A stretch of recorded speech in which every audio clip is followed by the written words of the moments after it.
الرحیم من ذا الذی یقرض اللہ قرضا حسنا فیضاعفہ لہ ولہ اجر کریم صدق اللہ العظیم وصدق رسولہ النبی الکریم الامین ونحن علی ذلک لمن الشاہدین والشاکرین والحمد للہ رب العالمین ان اللہ وملائکتہ یصلون علی النبی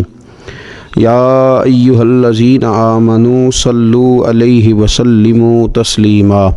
الصلاۃ والسلام علیک یا سیدی یا رسول اللہ وعلی آلک واصحابک یا سیدی یا حبیب اللہ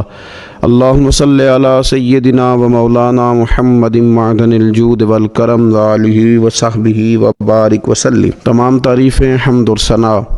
اللہ تعالیٰ جل شانہ کے لیے، اور درود و سلام نبی اکرم نور مجسم شفیع معظم احمد مجتبیٰ جناب حضرت محمد مصطفیٰ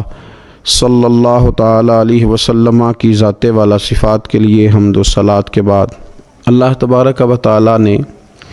کچھ انسانوں کو مالدار بنایا ہے اور کچھ کو اللہ تعالیٰ نے غریب، فقیر اور مسکین بنایا۔ اللہ تعالیٰ کی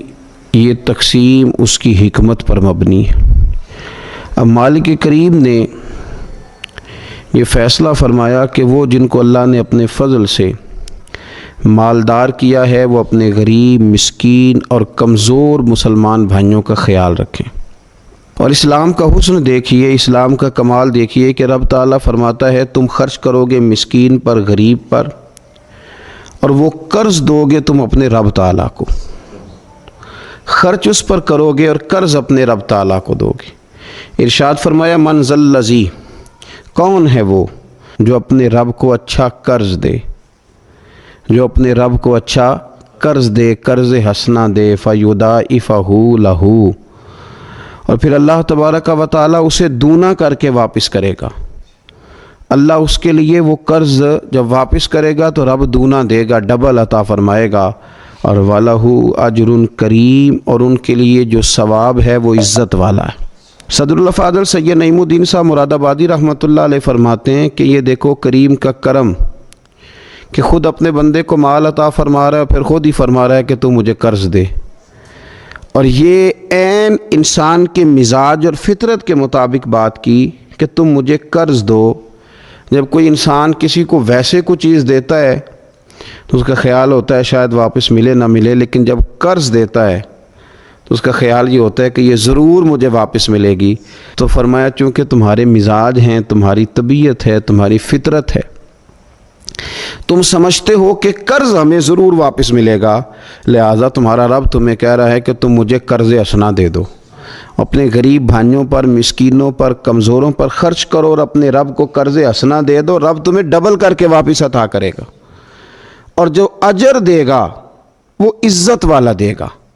جو تمہیں ثواب عطا فرمائے گا وہ اکرام والا اللہ تمہیں ثواب عطا کرے گا۔ نبی پاک صلی اللہ تعالی علیہ وسلم نے انفاق کی تعریف کی، اللہ کے راستے میں خرچ کرنے کی۔ جب تک امراء، مالدار لوگ خرچ نہیں کریں گے غرباء پر، مساکین پر، طلباء پر، فلاحی کاموں میں، دینی کاموں میں جب تک وہ خرچ نہیں کریں گے تب تک معاملہ آگے نہیں بڑھے گا، تب تک وہ سارے منصوبہ جات جس سے کہ غریب کا بھلا ہونا تھا، جس سے دین کو مضبوط ہونا تھا، جس سے دین کی اشاعت ہونی تھی، وہ سارے منصوبے آگے نہیں بڑھیں گے۔ اس لیے نبی کریم صلی اللہ تعالی علیہ وآلہ وسلم نے ارشاد فرمایا کہ تم خرچ کرو تاکہ تم پر خرچ کیا جائے، تم اللہ کے راستے میں دو تاکہ رب تمہیں دے، دو اس کے راستے میں وہ تمہیں عطا کرے اپنے فضل و کرم کے ساتھ۔ اللہ تبارک و تعالیٰ کے راستے میں جب خرچ کیا جاتا ہے تو رب راضی ہوتا ہے، پھر بندے کو اور زیادہ عطا کرتا ہے۔ آپ دیکھیے کہ اسلام نے خرچ کرنے کے بہت سارے مواقع بنائے اور فردن فردن غریب کو امیر کے ساتھ جوڑا، امیروں سے کہا کہ غرباء کا حصہ نکالو، سال کے بعد زکوٰۃ کا حکم دیا، ہر وہ شخص جو صاحب نصاب ہے وہ سال کے بعد زکوٰۃ ادا کرے۔ رمضان المبارک آیا تو صدقہ فطر کو رکھا گیا تاکہ جو غرباء ہیں، مساکین ہیں، وہ بھی عید کی خوشیوں میں امیر مسلمانوں کے ساتھ شامل ہوں۔ پھر جب فصل کا موقع آیا تو عشر رکھا گیا تاکہ غریب بھی تمہارے غلے میں، تمہارے اناج میں، تمہاری گندم میں، تمہارے چاول میں، تمہاری سبزی میں شریک ہو جائے۔ ہر موقع پر ان کو یاد رکھنا، ان کو ساتھ ملانا۔ قربانی رکھ دی گئی، اور قربانی بھی جب رکھی گئی تو امیر پر رکھی گئی۔ اس کا فلسفہ بھی یہی ہے کہ امیر قربانی کریں گے اور غریبوں تک اس کا گوشت پہنچائیں گے۔ میرے رسول کریم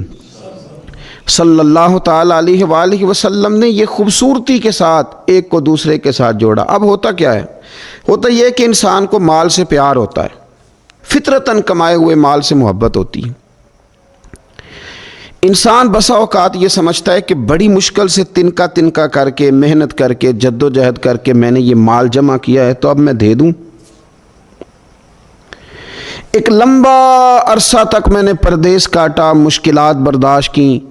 اور میں نے کئی راتوں کے رت جگے اس کام کے نام کی، اور آج اگر مالی طور پر میں مضبوط ہوا ہوں تو کیا میں یہ مال دے دوں؟ تو دیکھیے، اسلام ایک روحانی مذہب ہے، اس کی تعلیمات آفاقی ہیں۔ یہ ہمیں بتلاتا ہے کہ صرف فیصلہ وہ نہ کرو جو تمہاری آنکھوں سے نظر آ رہا ہے، کچھ چیزیں ایسی ہیں جو رب تمہیں اپنے فضل سے دے رہا ہے اور تمہاری ظاہری آنکھیں انہیں دیکھ نہیں رہی۔ نبی پاک صلی اللہ تعالیٰ علیہ وسلم نے ارشاد فرمایا، یہ حدیث مبارکہ صحیح مسلم میں موجود ہے۔ حضرت ابو ہریرہ رضی اللہ تعالیٰ عنہ فرماتے ہیں، دیکھیے حضور صلی اللہ تعالیٰ علیہ وسلم نہ بات کر کے مختصر جملوں میں کیسے آگے بڑھتے ہیں۔ کریم محبوب فرمانے لگے، یاد رکھنا صدقہ دینے سے مال کم نہیں ہوتا۔ اللہ اکبر! آپ کو تو میسج آ گیا بینک سے کتنے پیسے کم ہو گئے، آپ نے تو جو گن کے دراز میں رکھے تھے اس میں سے لاکھ میں سے آپ نے تو 5,000 دے دیا، تو آپ کو تو پتہ ہے وہ 95 رہ گیا ہے۔ لیکن یہ صحیح مسلم کے لفظ ہیں، حضور فرماتے ہیں صدقہ دینے سے مال کم نہیں ہوتا۔ کائنات کے سب سے سچے، کھرے، صادق اور امین محبوب علیہ الصلوۃ والسلام نے فرمایا کہ صدقہ دینے سے مال کم نہیں ہوتا۔ حکیم الامت مفتی احمد یار خان صاحب نعیمی رحمۃ اللہ تعالیٰ علیہ ارشاد فرماتے ہیں کہ کسان جب اس نے بیج کی بوریاں بھر کے رکھی ہوئی ہوتی ہیں، تو جب وہ جا کر کے بیج ڈالتا ہے کھیت کے اندر، تو بظاہر تو وہ بوریاں خالی کر کے آتا ہے، لیکن پتہ تب چلتا ہے کہ جب ایک ایک بیج پر پھر کئی کئی گنا دانہ لگتا ہے۔ آیا تو وہ خالی کر کے تھا، لیکن اگر تھوڑا سا وہ گہرائی کے ساتھ دیکھے تو اس نے تو کمال کر دیا، اب تو اس پر بے شمار دانے لگ گئے۔ تو حضور علیہ الصلوۃ والسلام نے فرمایا صدقہ دینے سے مال کم نہیں ہوتا، اور فرمایا معاف کرنے کی وجہ سے اللہ بندے کی عزت میں اضافہ کر دیتا ہے، اور فرمایا جو اللہ کی رضا کی خاطر جھک جائے اللہ اسے عزت عطا کر دیتا ہے۔ صدقہ دینے سے مال کم نہیں ہوتا۔ تو اپنی طبیعت کے اندر اگر شوق پیدا کر لیا جائے راہ خدا میں خرچ کرنے کا، ذوق بنا لیا جائے، ہمارا یہ ذہن بن جاتا ہے کہ یہ بھی میرے پیسے، یہ بھی میرے پیسے، وہ کونے میں میری جائیداد، یہ میرا مکان، وہ میرا بینک بیلنس، یہ میرے جانور، یہ میرا مال تجارت، یہ میرے کھیت کھلیان۔ میرے محبوب نے فرمایا تیرے 3 ہی مال ہیں، ایک تو نے کھا لیا ہے، ایک تو نے پہن لیا، ایک تو نے راہ خدا میں خرچ کر لیا، باقی تو وارثوں کا ہے۔ وارثوں کے مال کے بارے میں اس قدر زیادہ توجہ رکھنا، اس قدر زیادہ ذہن بنا کے رکھنا، تو اللہ تبارک و تعالیٰ کی راہ میں خرچ کرنے کا جو شوق ہے، حضور صلی اللہ علیہ وسلم نہ اس کی نصیحت کرتے۔ نبی پاک صلی اللہ تعالیٰ علیہ وسلم کے سامنے حضرت اسماء بنت ابی بکر صدیق خرچ کر رہی تھی، اللہ کے راستے میں دے رہی تھی، تو سرور کائنات صلی اللہ تعالیٰ علیہ وسلم نے فرمایا اسماء خرچ کرو پر گنا نہ کرو، گن گن کے اللہ کے راستے میں خرچ نہ کرو، ورنہ رب بھی تمہیں گن گن کے دے گا۔ فرمایا تم اس کے راستے میں اس کی راہ سے کچھ بچا کے نہ رکھو تو رب تعالیٰ بھی جب تمہیں دے گا نا تو پھر بے حساب ہی عطا فرمائے گا۔ گن گن کے یوں احتیاط کر کے دیکھ کے پریشان ہو کے راہ خدا میں خرچ نہ کیا جائے، بلکہ اللہ تبارک و تعالیٰ کے راستے میں